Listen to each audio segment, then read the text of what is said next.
Hi, I'm the Venerable Kathryn Otley.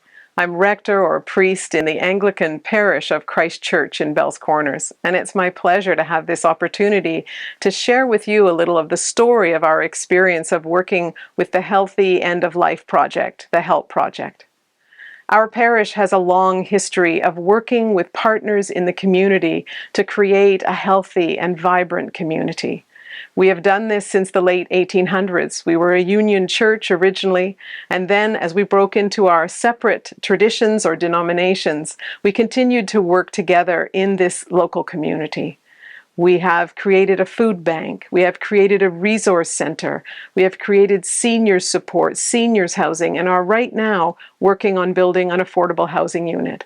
So when the HELP committee approached us about working together as one of the possible sites here in Ottawa, I was very excited and agreed right away. It was such a wonderful invitation to have the opportunity to work with other partners to strengthen our community's awareness of end-of-life issues, resources, and just the ability to reach out and ask for help and receive that help.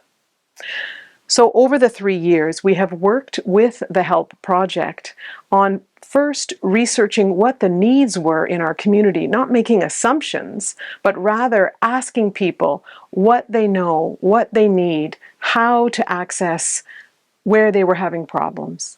And having done that research, in the second year, we developed programs to address some of the areas that were in need, and then implemented those programs in the final year, which we are in the process of doing now.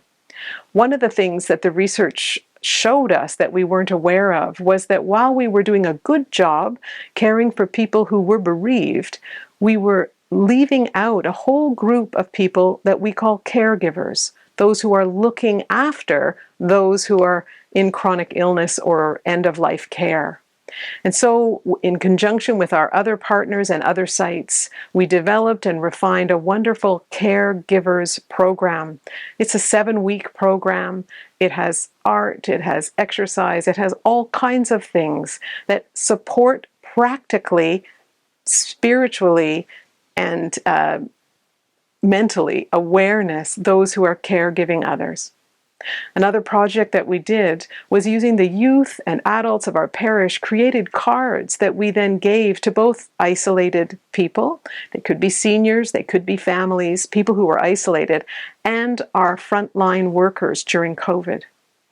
Mentioning COVID, when we worked with HELP at the beginning, we had no idea that COVID was happening. And so this turned out to be an incredibly opportune time for us to strengthen awareness in the community of people who are isolated and of issues around end of life. To that end, we created life conversations, which had sessions on grief specifically related to the pandemic, but grief and bereavement at any stage of life. We also had life conversations around acute care planning. So wills, living wills, what does that look like? How do we plan? How do we have that conversation with our families? Life conversations. Death and dying are a part of life. And too often we don't want to talk about them. And this wonderful project helped us make not only our faith community, because certainly we worked here in Christ Church at Bells Corners, but we worked with other Christian traditions, ecumenically, United Church, Roman Catholic, but we also worked with other faith traditions, the Muslim faith tradition here in Bells Corners. And we also worked with nonprofit groups. So we expanded our connection and relationship within the community, which was just such a wonderful gift of this project to us. It really encouraged a culture of how to ask for help, how to receive help, and how to give help in a way that respects the dignity of those in the community. And not creating dependence, but empowering people in the community to seek what they need and to find it. So it's been a great boon for our parish and for our local community to be part of this amazing project. Thank you.